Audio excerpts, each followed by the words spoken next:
రక్షకునైన యేసుక్రీస్తు నామమున యేసు వైపు చూచుచు అనే ఆధ్యాత్మికమైన కార్యక్రమానికి వచ్చేసిన మీ అందరికీ కూడా నా హృదయపూర్వకమైన వందనములు తెలియచేస్తున్నాను. ఉదయకాల సమయంలో దేవుడు మనందరికీ మరొక దినమును మనకు అనుగ్రహించి ఆయుష్ను పొడిగింపచేసి మనకు ఆరోగ్యమును అనుగ్రహించి ఇదిగో ఈ ఉదయము మన కంఠ స్వరాలను దేవుని సన్నిధానంలో వినపడటానికి దేవుడు చూపిన ఈ మహాకృపను బట్టి దేవునికి కృతజ్ఞతాస్తుతులు స్తోత్రములు చెల్లించబద్దులమైన ప్రియులారా, మరి దేవుని వాక్యంలోనికి మనం వెళ్దాం. హెబ్రీలకు రాసిన పత్రిక 13వ అధ్యాయము 6వ వచనాన్ని ఒకసారి మనం చదువుకుందాం. హెబ్రీలకు రాసిన పత్రిక 13వ అధ్యాయము 6వ వచనం. కాబట్టి ప్రభు నాకు సహాయుడు, నేను భయపడను, నరమాత్రుడు నాకేమి చేయగలడు అని మంచి ధైర్యంతో చెప్పగలవారమై ఉన్నాము. థ్యాంక్ యూ అక్క. దేవుని వాక్యాన్ని చదివినిపించిన ఎఫ్సి అక్క గారికి నా హృదయపూర్వకమైన వందనాలు. ఎవరైనా ఒకరు మరి ప్రార్థన వాక్యం సందేశం కొరకు ప్రార్థించమని నేను కోరుచున్నాను. ప్రార్థన. కృపగల దేవ, పరిశుద్ధుడా, నీకు వందనాలు. నీ పరిశుద్ధమైన లేఖనాలను ధ్యానించడానికి నేర్చుకోవడానికి మాకు ఉదయకాల సమయం ఇచ్చిన కృతజ్ఞతలు. నీ దాసులు యాకోబు గారు నిలబడుచుండగా తన నోట నీ మాటలు ఉంచండి. మేము వినడానికి నీ మాటలు మా చెవులను తెరవండి. నీ మాటలు వినిచుండగా మాలో మా ఆత్మలో ఉజ్జీవమును, మా ప్రాణములో ఉత్తేజమును, మా మనసులలో మా అంతరంగ పురుషునిలో ధైర్యమును నింపమని ప్రార్థిస్తున్నా. నీ దాసుని ద్వారా నువ్వు చక్కగా, సూటిగా, తేటగా అయా మాకందరికి అర్థమయ్యే విధానములో దేవా మాట్లాడే దేవుడుగా నీవు ఉన్నావని నీకు కృతజ్ఞతాసులు చెల్లిస్తూ నీ దాసుని నీవిచ్చిన ఆత్మతో అభిషేకించండి. వాక్యం యొక్క ఆత్మతో అభిషేకించండి. జ్ఞానం కలిగిన వాక్యము చేత అభిషేకించండి. పరిశుద్ధాత్మ యొక్క సర్వసత్యం కలిగినటువంటి వాక్య ఆహారం చేత అభిషేకించమని ప్రార్థిస్తూ నడిపించమని యేసు నామములో ప్రార్థిస్తున్నాం పరమ తండ్రి. ఆమేన్. ఆమేన్. ఆమేన్. థ్యాంక్ యూ అన్న. ప్రార్థన చేసినటువంటి అన్నకు హృదయపూర్వకమైన వందనాలు. ప్రియులారా, మరి ఉదయకాల సమయంలో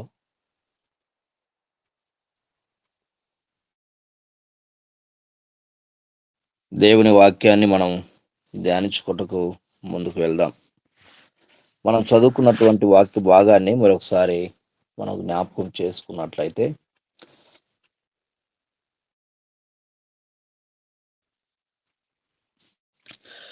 హెబ్రీలకు రాసిన పత్రిక 13వ అధ్యాయము 6వ వచనాన్ని మనం చూస్తే, కాబట్టి ప్రభువు నాకు సహాయకుడు, నేను భయపడను, నరమాత్రుడు నాకేమి చేయగలడు అని మంచి ధైర్యంతో చెప్పగలవారమై ఉన్నాము.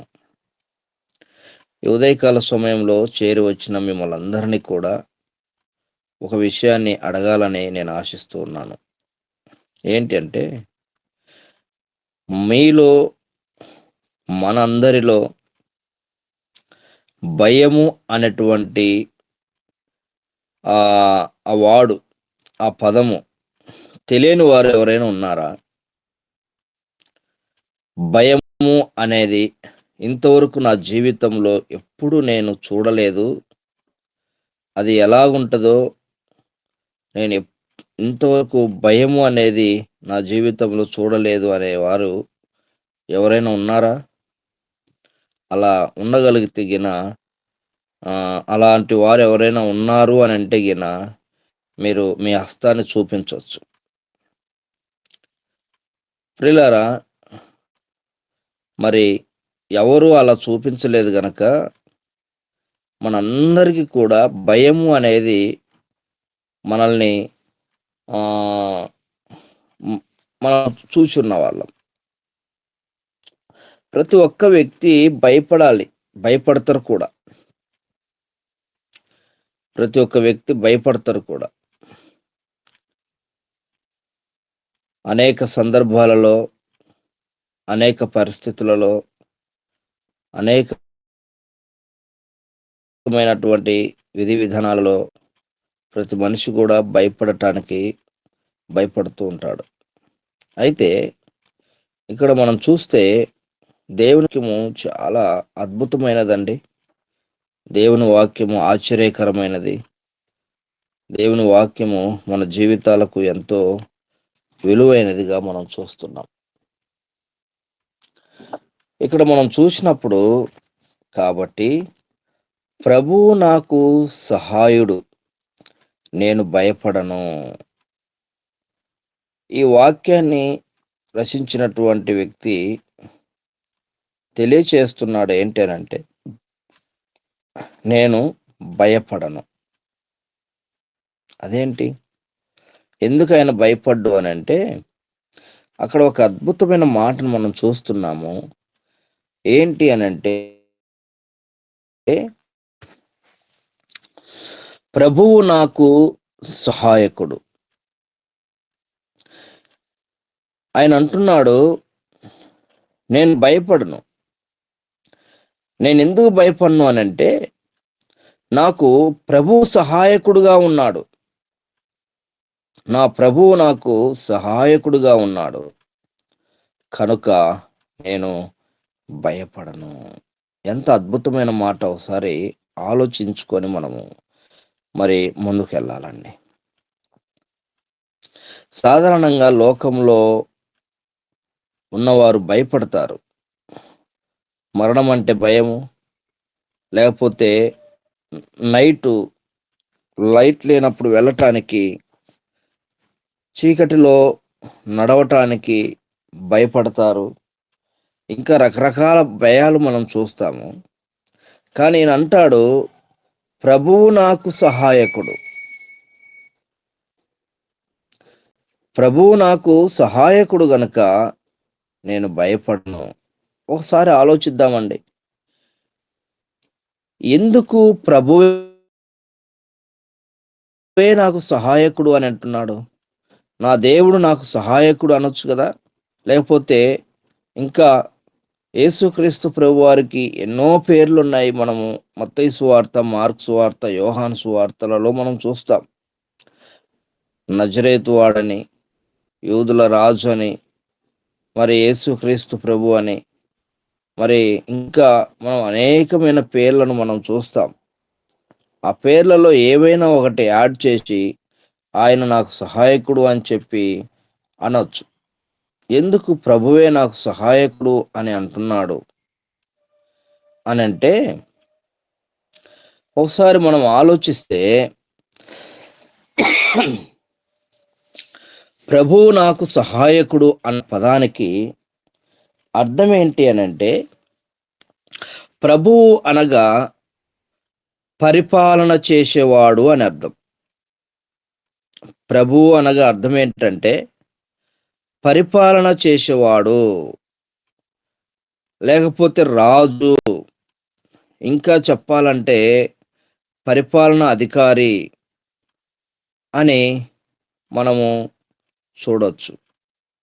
పాత రోజుల్లో మనం చూస్తాం, రాజుల కాలంలో బంట్రోట్లు లేకపోతే సైన్యాధి అధికారులు ఎవరైనా రాజు దగ్గరికి వచ్చినప్పుడే ఈ పదము ఉపయోగిస్తారు. ప్రభుల వారికి స్నానములు ఏదో అంటారు చూడండి, నాకు రావట్లేదు, అనే పదాలు ఉపయోగిస్తూ ఉంటారు. అంటే రాజును, పరిపాలనా అధికారిని ఏమంటారనంటే ప్రభుల వారు అనే పదాన్ని మనం వింటూ ఉంటాం. అయితే ఇక్కడ ఈ వ్యక్తి ఏం నిర్ణయించుకున్నాడనంటే, నాకు ప్రభువు సహాయకుడు అంటే నా రాజు నాకు సహాయకుడు, నన్ను పరిపాలన చేసేవాడు నాకు సహాయకుడు, నా దేవుడు నాకు ప్రభువులుగా ఉన్నారు, అంటే నాకు రాజుగా ఉన్నారు కనుక నేను భయపడను అంటున్నాడండి. ప్రియమైన వారులారా, ఎప్పుడైతే మనము దేవుని పరిపాలన కింద ఉంటామో, ఎప్పుడైతే మన ప్రభువైన యేసుక్రీస్తు పరిపాలన కింద మనం ఉంటామో, మనము భయపడాల్సిన పని లేదు. అన్నీ ఆయనే చూసుకుంటాడండి.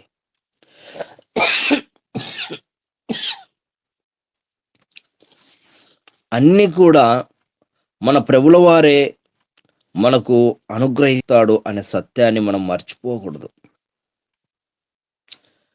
ప్రియులారా, అందుకనే మనం చూస్తే మరి ఈ ఈ యొక్క ప్రభువారు అనగా ఈ పరిపాలన అధికారి, ఈ పరిపాలన చేసేటువంటి మన దేవుడు ఎలాంటి వాడు అని అంటే, ఆయన అందరినీ కూడా ఉన్నతమైనటువంటి స్థానంలో తీసుకొని వెళ్ళటానికి ఆయన ఇష్టపడతాడు. ఎలాంటి వ్యక్తులను ఆయన మరి ఆ ఎలాంటి వ్యక్తులను ఆయన పరిపాలనలో ఉంచుతాడు అని అంటే, ఆయన పాపమును తిరస్కరించిన వారిని ఆయన పరిపాలనలో వాళ్ళందరినీ కూడా ఆయన చూస్తాడండి. ప్రియులారా, ఒక విషయాన్ని నేను చెప్పాలని ఆశిస్తున్నాను. ఏంటనంటే, దేవుడే పరిపాలన అధికారిగా మనకుంటే ఆయన పరిపాలన చాలా అద్భుతంగా మనకి జరిగిస్తాడు. ఏమండి, ఒకసారి మనం చూస్తే మరి యేసుక్రీస్తు ప్రభువారు భూమి మీద ఉన్నప్పుడు ఒక ఆయన యేసు ప్రభు దగ్గరికి వచ్చాడు. వచ్చి, అయ్యా, నీకు మరి నాకేమో భూ సంబంధమైన శక్తి అంతా నాకుంది, ఈ అన్ని రాజ్యాలన్నీ నావే, నీకు మహిమ అంటే నీకు పరలోకపు శక్తి నీకుంది, మన ఇద్దరము కలుసుకొని ఈ పరిపాలన చేద్దాము, నాతో నువ్వు చేయి కలుపుతావా అని చెప్పి అన్నప్పుడు ఆయనతో అంటాడు, నీ రాజ్యము వేరు, నా రాజ్యము వేరు, నీ రాజ్యం వేరు, నా రాజ్యం వేరు అంటూ, నీ కోసం మరణిస్తానే తప్ప నీ కోరిక తీర్చలేను బరబ్బా అని చెప్పి అక్కడ మనం చూస్తామండి. అవునండి, దేవుని రాజ్యము వేరు, ఆయన చేసే పరిపాలన వేరు, ఆయన ఆలోచన వేరు, ఆయన విధి విధానాలు వేరు. భూ సంబంధమైన రాజ్యం కాదు ఆయన రాజ్యము, భూ సంబంధమైన ఆలోచన కాదు ఆయన ఆలోచన, భూ సంబంధమైనటివి కాదు ఆయన తలపెట్టే ప్రతిది కూడా. ఆయన రాజ్యము అది ఎవరికి మరి అర్థం కానిది. ఎందుకనంటే, ఒకసారి మనం ఆలోచిస్తే ఆదికాండము 21వ అధ్యాయము 15వ వచనంలో మనం చూస్తే అక్కడ ఒక ఆశ్చర్యకరమైన మాటను మనం చూస్తామండి. ఒకసారి ఆదికాండము, ఆ తిత్తిలోని నీళ్లు అయిపోయిన తర్వాత ఆమె ఒక పొద క్రింద ఆ చిన్నవాణ్ణి పడవేసి, అక్కడ మనం చూసినప్పుడు ఈ పదము ఈ ఈ ఈ ఈ స్టోరీ మనకందరికీ పరిచయాస్పదముగే, ఎవరికి కొత్త కాదు. హాగర్ గురించి, ఆమె తన యజమానురాలైనటువంటి షారా దగ్గర నుండి బయటికి వెళ్ళిపోయిన తర్వాత వాళ్ళకు జరిగినటువంటి ఒక సిచ్యువేషన్ ఇక్కడ మనం చూసినప్పుడు, హాగరు ఏం చేస్తా ఉందంటే, మరి పిల్లవాడిని, ఆ యొక్క పిల్లవాని యొక్క చావు దగ్గరకు వచ్చిందని ఎరిగి, ఇక నీరు అక్కడ దొరకట్లేదని ఎరిగి ఆమె ఏం చేసిందనంటే, ఆ తిత్తిలోని నీళ్లు అయిపోయిన తర్వాత ఆమె ఒక పొద క్రింద ఆ చిన్నవాణ్ణి పడవేసి, ఈ పిల్లవాడిని చావు నేను చూడలేనని అనుకొని వింటి వేత దూరము వెళ్ళి అతనికి ఎదురుగా కూర్చుండెను. ఆమె ఎదురుగా కూర్చుండి ఎలుగెత్తి ఏడ్చెను. ఒకసారి మనం ఆలోచిస్తే ప్రియులారా, ఈ వాక్యం నేను ఎందుకు చదివించానంటే, హాగరు ఎవరు అనంటే ఒక ఐగుప్తురాలు. ఒక ఐగుప్తు దేశానికి సంబంధించినటువంటి స్త్రీ. ఐగుప్తీయులు వారి యొక్క ఆలోచన ఏంటి అనంటే, వారి యొక్క విధానం ఏంటి అనంటే, వారు విగ్రహారాధికులు, దేవుణ్ణి నమ్మరు. రెండోది, వారు గొర్రెలను మేపేవారంటే చాలా అసహ్యం. వారిని చాలా తక్కువ చూపు చూస్తారంట. వారంటే అసలు వీరు దేశంలోనికి రానివ్వరంట. ఈ ఐగుప్తురాలైనటువంటి ఈ స్త్రీ అబ్రహాము జీవితంలోనికి వచ్చి ఒక కుమారుని కన్న తర్వాత, అక్కడ అబ్రహాము ద్వారా ఈమె నేర్చుకున్నటువంటి విధానం ఏంటనంటే, దేవునిని స్తుతించడం, దేవుని యొద్ద మొరపెట్టినప్పుడు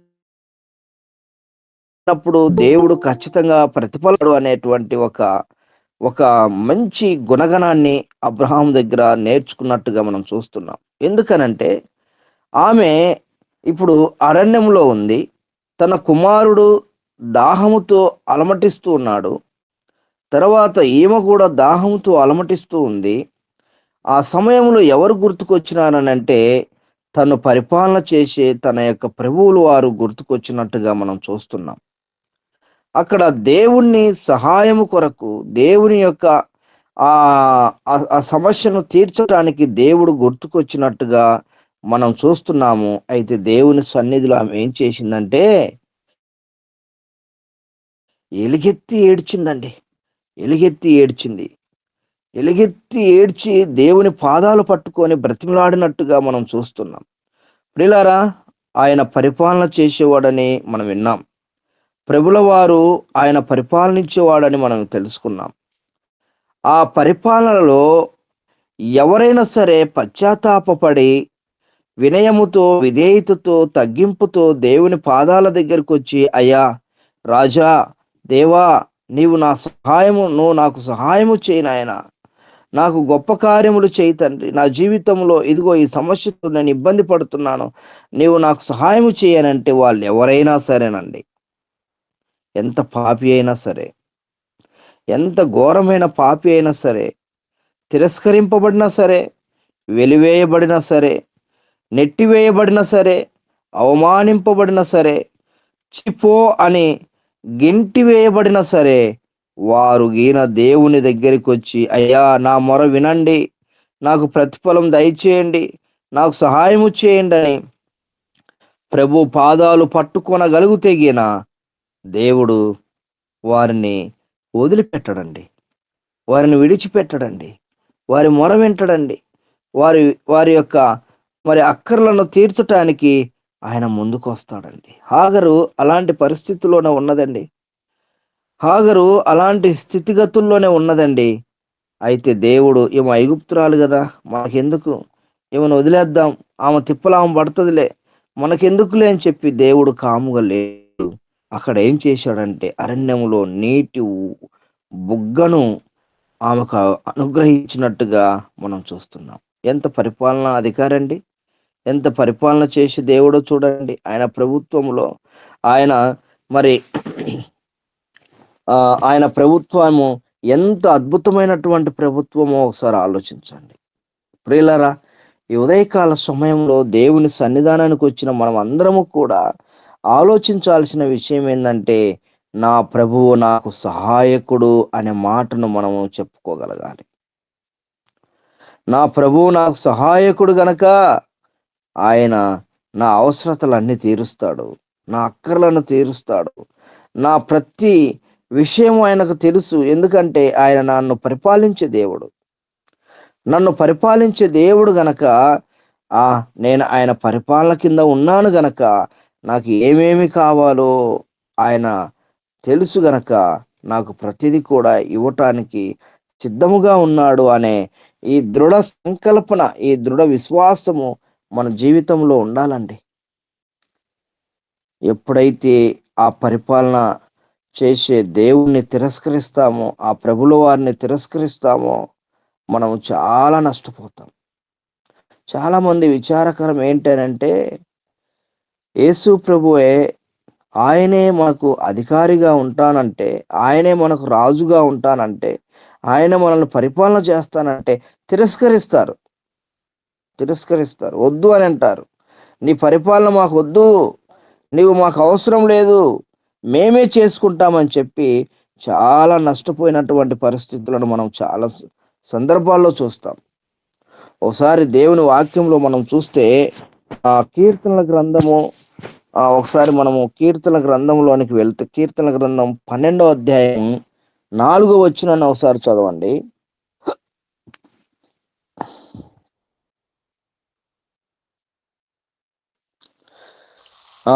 కీర్తన గ్రంథం 12వ అధ్యాయం 4వ వచనం. మా నాలుకల చేత మేము మా పెదవులు మావి, మాకు ప్రభు ఎవడని వారు అనుకొందురు. చూడండి, ఎంత విచారకరమైనటువంటి పదాన్ని మనం వింటున్నామో చూడండి. ఇక్కడ మనం చూస్తే మాకు ప్రభు ఎవడని వారు అనుకొందురు. దేవుడేమో మనకు ప్రభువుగా ఉండాలని, మనకు నాయకునిగా ఉండాలని, మనకు రాజుగా ఉండాలని, మనలందరినీ కూడా ఆయన కింద ఉంచుకొని, అంటే ఆయన పరిధిలో ఉంచుకొని, ఆయన రెక్కల నీడలో ఉంచుకొని మనలందరినీ సురక్షితముగా పరిపాలన చేయాలని ఆయన ఇష్టపడుతుంటే, ప్రతి అవసరతను ఆయన మనకు తీర్చటానికి ఆయన సిద్ధ మనసు కలిగి రెడీగా ఉంటే, మనుషులముగా, మానవులముగా మనమేమి ఆలోచిస్తున్నామంటే, మాకు ప్రభు వద్దు, మాకు మేమే ప్రభులముగా ఉంటాము, మాకు మేమే రాజులముగా ఉంటాము, మా పరిపాలన మేమే చేసుకుంటామని చెప్పి తిరస్కరించబడేటువంటి వారు ఎందరో ఉన్నారు. వారి పరిస్థితి ఎంత ఘోరముగా ఉన్నది అని అంటే, ఇక్కడ మనం చూస్తే ఇక్కడ కొంతమంది అంటున్నారు, మా నాలుక చేత మేము సాధించెదము. నాలుక చేత ఏం సాధిస్తారండి? దేవుడి చిత్తం ఉంటే నాలుక గురించి ఒకరోజు మరి మీతో నేను మాట్లాడుతాను. నాలుక మరి ఎంత ప్రమాదకరమైనది అని అంటే, అది అగ్గిపుల్ల లాంటిదే కానీ విస్తారమైనటువంటి అడవిని కాల్చేస్తుందని దేవుని వాక్యం మనకు తెలియజేస్తా ఉంది. నాలుక బహు భయంకరమైనది. అయితే వీరేమంటున్నారంటే, మా నాలుక చేత మేము సాధించదము, మా పెదవులు మావి, మాకు ప్రభు ఎవడని ఎవరు అంటున్నారు? ఒకసారి ఆలోచిద్దాం. ఎవరు ఈ మాటలు అంటున్నారనంటే మరి అక్కడ చూస్తే 2 పేతురుకు రాసిన పత్రిక 2వ అధ్యాయము 9వ వచనంలోనికి మనం వెళ్ళిపోతే, పేతురు రాసిన 2వ పత్రిక 2వ అధ్యాయము 9వ వచనం. అక్కడ నుండి తప్పించుటకును, దుర్నీతి పరులను, ముఖ్యంగా మలినమైన దురాశ కలిగి శరీరానుసారంగా నడుచుకొనుచు, ప్రభుత్వమును నిరాకరించుచు, శిక్షలో ఉంచబడిన వారిని తీర్పు దినము వరకు కావలిలో ఉంచుటకును ప్రభు సమర్థుడు. వీరు తెగువ గలవారును, స్వేచ్ఛాపరులై మహాత్ములను దూషింప వెరవకయున్నారు. ఎలాంటి వారు? మరి ఎవరు ప్రభువు? మాకు మేమే దేవుళ్ళము, మాకు మేమే ప్రభులము అని అనుకునే వారి యొక్క ఆలోచన ఎలా ఉంటుంది అని అంటే, ఇక్కడ మనం చూస్తే దుర్నీతి పరులంట, తర్వాత దురాశ కలిగిన వారంట, ఇంకా శరీరానుసారముగా నడుచుకున్న వారంట, ప్రభుత్వమును తిరస్కరించువారంట. ఎంత కఠినమైనటువంటి మాటలు మనం ఇక్కడ చూస్తా ఉన్నాము. ప్రభుత్వమును తిరస్కరించువారు, నిరాకరించువారు, శిక్షలో ఉంచబడిన వారిని తీర్పు దినం వరకు కావలిలో ఉంచుటకును ప్రభు సమర్థుడు. వీరు తెగువగలవారును, స్వేచ్ఛాపరులనై మహాత్ములను దూషింప వెరువకయున్నారు. చూడండి, ఎవరు తిరస్కరిస్తున్నారు? ఎవరు ఇలాంటి గుణగణాలు కలిగిన వారనంటే, ప్రభుత్వమును తిరస్కరించిన వారు, ప్రభుత్వమును తిరస్కరించిన వారు.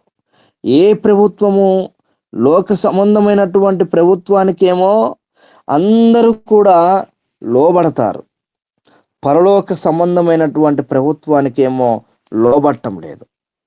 చూడండి, ఒకసారి ఆలోచిస్తే లోక సంబంధమైనటువంటి ప్రభుత్వాలు మనం చూస్తూ ఉన్నప్పుడు ఏ ప్రభుత్వం వస్తే ఆ ప్రభుత్వపు సిద్ధాంతాలు వస్తాయి. వాటన్నిటికీ మనము లోబడిపోవాల్సిందే. ఒక మాటలు చెప్పాలంటే మనం కీ బొమ్మలం లాంటి వారు. కీ ఇచ్చి వదిలిపెడితే ఆ బొమ్మ ఏ వైపుకు పొమ్మంటే ఆ వైపుకు పోతూ ఉంటుంది. అయితే లోక సంబంధమైన ప్రభుత్వంలో కూడా మనము అలాంటి వారిమిగానే చెప్పుకోవచ్చు. ఏది ఆర్డర్ ఇస్తే అది ఖచ్చితంగా చేయాలి. ఆధార్ కార్డు తీసుకోవాలంటే తీసుకోవాలి. ప్రతి వ్యక్తి ఆధార్ కార్డు లేకుంటే మరి వచ్చేటువంటి ఏమంటారు అవన్నీ రావు అని అంటే ఖచ్చితంగా ఆధార్ కార్డు వెంటబడి క్యూలో నిలబడి తీసుకుంటారు. పాన్ కార్డు తీసుకోవాలని అంటే ఖచ్చితంగా ప్రతి ఒక్క వ్యక్తి మరి పాన్ కార్డు తీసుకుంటాడు.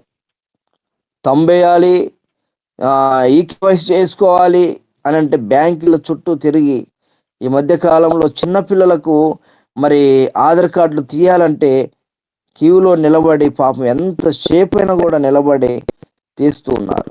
లోక సంబంధమైన ప్రభుత్వానికి లోబడతారండి. పరలోక సంబంధమైన ప్రభుత్వం ఏం చెప్తుంది అని అంటే, ఆయన పాదాల కింద, ఆయన రెక్కల నీడలో మనకు సురక్షితమైన నివాసం ఉంది. ఆయన దగ్గరికి రండి, ఆయనతో సహవాసము చేయండి, ఆయన నీడల భయభక్తులు కలిగి జీవించండి, ఆయనకు నమ్మకమైనటువంటి దాసులుగా ఆయన పని చేసే నమ్మకంగా కలిగి జీవించండి అంటే ఎవరు కూడా అలాంటివి ఇష్టపడటం లేదు. ఎవరు కూడా అలాంటివి మరి చేయాలని చెప్పి మనసు నిలబడుకోలేకపోతున్నారండి. అందుకని ఇక్కడ ఏమంటున్నాడనంటే, వారందరికీ కూడా శిక్ష వేయటానికి ప్రభుల వారికి ఏముంది అనంటే అక్కడ మరి అధికారం ఉన్నట్టుగా సమర్థుడు అనేటువంటి పదాన్ని మనం చూస్తున్నాం. ప్రియులారా, ఈ ఉదయకాల సమయంలో దేవుని సన్నిధానానికి వచ్చిన మనం ఆలోచిద్దాం. మనము ఏ ప్రభుత్వానికి లోబడుతున్నాం? తిరస్కరిస్తా ఉన్నారు ఇక్కడ కొంతమంది. వారి పరిస్థితి ఏంటంటే, ఒకసారి తిరస్కరించబడినటువంటి వారి పరిస్థితి ఏమైపోయిందనంటే, ఒకసారి సంఖ్యాకాండంలోనికి మనం వెళ్తే 16వ అధ్యాయము సంఖ్యాకాండం 16వ అధ్యాయము 13వ వచనాన్ని ఒకసారి చదువుకుందాము. అక్కడ తిరస్కరించబడినటువంటి వారి పరిస్థితి ఎలా ఉందనంటే, అయితే వారు, మేము రాము, ఈ అరణ్యములో మమ్మను చంపవలనని పాలు తేనెలు ప్రవహించు దేశములో నుండి మమ్మను తీసుకొని వచ్చుట చాలనట్టు మా మీద ప్రభుత్వము చేయుటకును నీకు అధికారము కావలెనా? ఇక్కడ మనం చూస్తే ప్రభుత్వమునకు తిరస్కరించబడుతూ ఉన్నారు. కోరహు తోటి కొంతమంది మరి కొంతమంది పోగైపోయి అక్కడ ఏమంటున్నారనంటే, మోషేకు అహరోనుకు ఎదురు తిరిగినట్టుగా మనం చూస్తూ ఉన్నాం. మా మీద నువ్వు ప్రభుత్వం చేస్తావా? మా మీద నువ్వు అధికారిగా ఉంటావా? మా మీద నీవు మరి అలా ఉంటావా, ఇలా ఉంటావా అని చెప్పి దేవుని మాటకే లేక మోషే అహరోనులకు ఎదురు తిరిగినట్టుగా మనం చూస్తాము కోరహు యొక్క సైన్యము. ప్రియులారా, దేవుడేమో మోషేతో మాట్లాడుతూ నీవు వారికి దేవుడవుగా ఉండు అని చెప్పి మాట్లాడతాడు. ఆ తర్వాత కొన్ని వచనాలు మనం అధ్యాయాలు చదివితే అర్థమవుతుంది. అక్కడ 12, 13, 14, 15 అధ్యాయాల్లో మనకు చాలా బాగా మోషేను మరి ఏ విధంగా నిలబెట్టాలని దేవుని ప్రణాళిక ఉన్నదో మనకు తెలియజేయబడతా ఉంటుంది. దేవుడేమో మోషేను ఒక దేవునిగా ఉంచాలని ఆలోచిస్తుంటే కోరహు యొక్క సైన్యం అంతా కూడా ఏమంటుంది అనంటే, మేము నీ ప్రభుత్వం కిందికి రాము. చూడండి, తిరస్కరిస్తా ఉన్నారు. మేము రాము, మాకు మేమే దేవుళ్ళముగా ఉంటాము, మాకు మేమే ప్రభులముగా ఉంటాము అని చెప్పి ఆయనకు మరి వ్యతిరేకముగా నిలబడినందుకు దేవుడు వారిని ఏం చేశాడనంటే, అక్కడ మనం చూస్తే 30వ వచనంలో మనం చదివితే, అయితే యెహోవా గొప్ప వింత పుట్టించుట వలన వారు ప్రాణములతో పాతాళములో కూలునట్లుగా భూమి తన నోరు తెరచి వారికి కలిగిన సమస్తమును మృంగివేసిన ఎడల వారు యెహోవాను లక్ష్యము చేసిరని మీకు తెలియవలెననెను.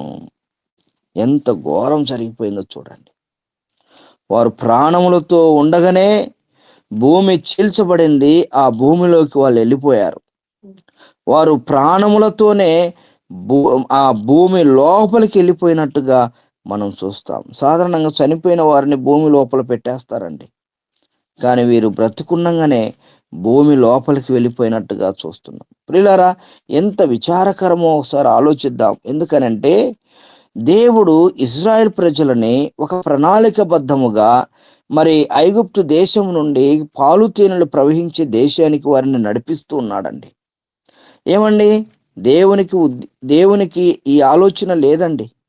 వీరందరిని తీసుకురావాలి, కొందరిని అరణ్యములో చంపివేయాలి, కొందరిని మరి భూమి లోపల అగాధంలోనికి పంపివేయాలని ఆ ఉద్దేశంతో వారిని తీసుకురాలేదండి.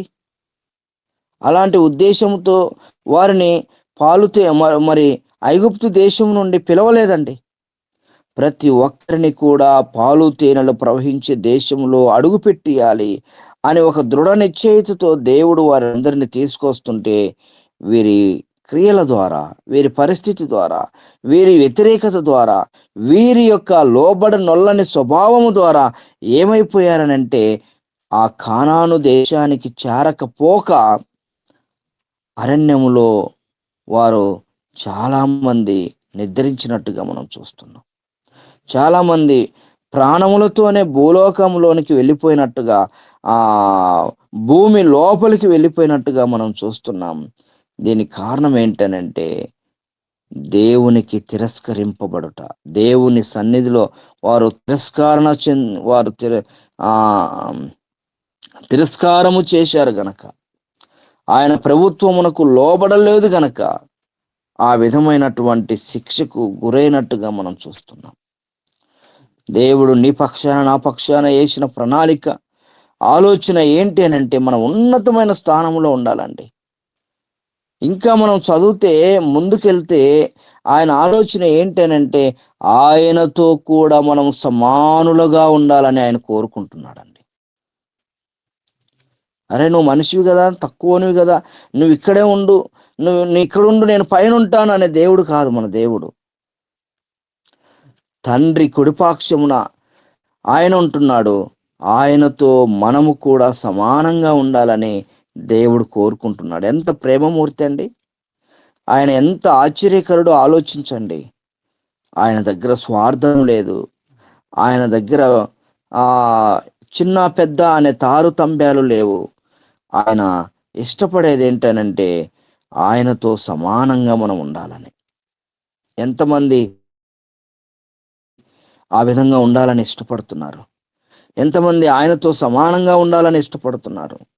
అలా ఇష్టపడగలిగితే, ఇదిగో ఆయన ప్రభుత్వం కిందికి మనం రావాలి.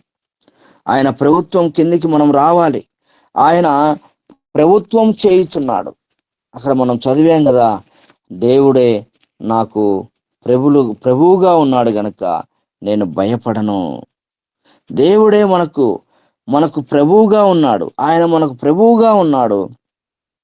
మనలందరినీ కూడా ఆయన పరిపాలన చేయటానికి ఇష్టపడుతున్నాడండి. మనలందరినీ కూడా ఆయన పరిపాలించటానికి ఆయన ఇష్టపడుతున్నాడు. రాగలుగుతారా? ఆయన పరిపాలన కిందికి రాగలుగుతారా? ప్రియులారా, ఈ ఉదయకాల సమయంలో మనం ఆలోచించుకుందాం. ఆయన పిలుస్తూ ఉన్నాడు. ఎందరైతే ఆయన మాటను అంగీకరించి ఆయన ఎడల భయభక్తులు కలిగి ఆయన ప్రభుత్వం కిందికి రాగలుగుతారో వారందరికీ ఆయన భయము లేకుండా పరిపాలిస్తాడు. ప్రతి అవసరత ఆయనను తీరుస్తాడు. ఎప్పుడైతే తిరస్కారం చేస్తామో, వ్యతిరేకంగా నిలబడతామో, మాకు మేమే పరిపాలించుకుంటాము, నువ్వెవరు అని చెప్పి మోషే మీద తిరగబడినట్టుగా మన జీవితాలు తిరగబడితే మనము ఎంత శిక్షకు గురవుతామనంటే, ఆయన శిక్షించటానికి సమర్థుడు అనే పదాన్ని మనం చూశామండి. ఈనాడు దేవుని సన్నిధిలో దీవించబడాల్సినటువంటి మనము ఎందుకు శిక్షకు గురవుతున్నామనంటే, నిజముగా ఆయన ప్రభుత్వం కిందికి మనం రాలేకపోవడం వల్ల. మనిషి స్వేచ్ఛను కోరుకుంటున్నాడండి. మనిషి స్వేచ్ఛను కోరుకుంటున్నాడు. దేవుని సన్నిధిలో లోబడి దీవెనలు పొందుకోవటానికి ఇష్టపడటం లేదు. స్వేచ్ఛగా బ్రతకాలి, స్వేచ్ఛగా జీవించాలి, మనకు ఎవరు ఆటంకముగా ఉండకూడదు అని చెప్పి మనిషి తనకి ఇష్టం వచ్చినటువంటి జీవితాన్ని జీవిస్తున్నాడు. అందుకనే నెమ్మది లేని పరిస్థితులు, అందుకనే శాంతి సమాధానం లేని పరిస్థితులు, అందుకనే ఘోరాతి ఘోరమైనటువంటి పరిస్థితులను మనం చూడవలసి వస్తూ ఉంది. ఈ మధ్య కాలంలో ఘోరమైనటువంటి మాటను మనం చూశాం, మనం విన్నాం. పేపర్లలో కూడా వచ్చాయి. తన భార్యను ముక్కలు ముక్కలుగా నరికి కుక్కర్లో ఉడికించి పొడి చేసి తీసుకెళ్ళి చెరువులోనో ఎక్కడో పడేసినట్టుగా మనం చూస్తున్నాం. ఎంత ఘోరమో చూడండి. ఒక మనిషి ఇంత ఘోరమైనటువంటి క్రూరత్వానికి వెళ్ళిపోయి ఘోరమైనటువంటి పని చేయటానికి కారణం ఏంటనంటే,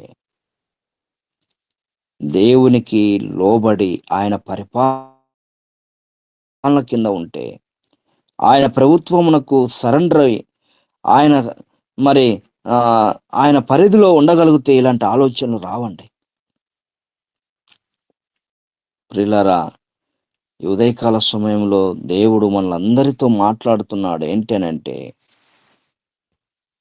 ఆయన మనకు ప్రభువుగా ఉంటే మనము భయపడాల్సిన పని లేదు. ఆయన మనకు ప్రభువుగా ఉంటే మనము భయపడవలసినటువంటి పని లేదు. చేర్చుకుందామా? ఆయన్ను మనం ప్రభువుగా చేర్చుకుందామా? ఆయన ప్రభుత్వం కింద మనం ఉందామా? అలా ఉండటానికి ఎంతమందికి ఆసక్తి ఉంది? అలా ఉండాలని ఎంతమంది ఇష్టపడుతున్నారు? దేవా, నువ్వే నాకు ప్రభువువయ్యా, నువ్వే నాకు రాజువయ్యా, నువ్వే నా దేవుడవయ్యా, నువ్వే నన్ను పరిపాలించాలయ్యా, నువ్వే నాకు సహాయకునిగా నిలబడాలయ్యా అని చెప్పి ఎంతమంది దేవునితో సహవాసము చేయాలని ఇష్టపడుతున్నారు ఈ ఉదయము? అయితే ఆయన రెడీగా ఉన్నాడు. మనము చేర్చుకోవాలి అని అంటే మనము ఆయనకు లోబడాలి. వ్యతిరేకంగా ఉంటే రాడండి ఆయన. మనం చూస్తాము, పాపిని ఆయన కరుణించగలడు, క్షమించగలడు, కానీ పాపమును ఆయన ఎప్పుడు కూడా తీసుకోడు. పాపమును ఎప్పుడు కూడా ఆయన క్షమించడండి, క్షమించడు. పాపిని క్షమిస్తాడండి, పాపమును తిరస్కరిస్తాడు. మనలో పాపం ఉన్నంత మటుకు దేవుడు మనల్ని పరిపాలన చేయడు.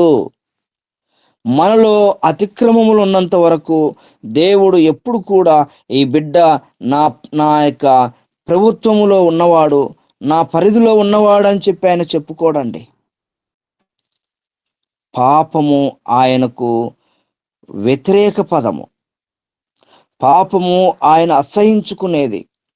ఈ ఉదయకాల సమయంలో పాపము మనలో పెట్టుకొని, ప్రభువా నేను నీ ప్రభుత్వం కిందికి వస్తానయ్యా, నన్ను పరిపాలన చెయ్యయ్యా అనంటే పొరపాటును కూడా వినడండి, వినడు.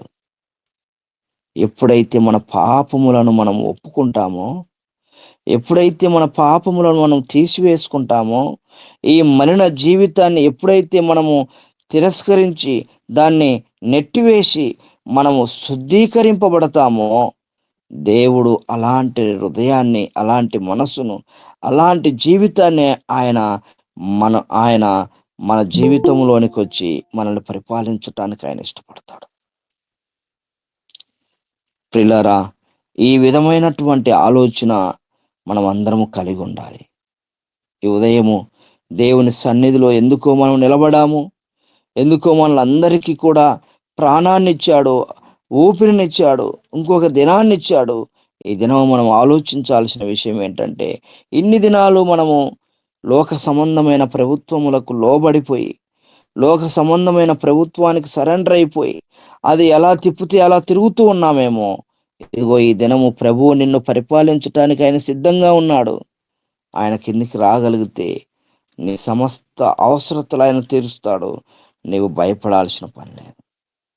కనుక ఈ ఉదయం మనం ఆలోచిద్దాం, ప్రభు పాదాలు పట్టుకుందాం.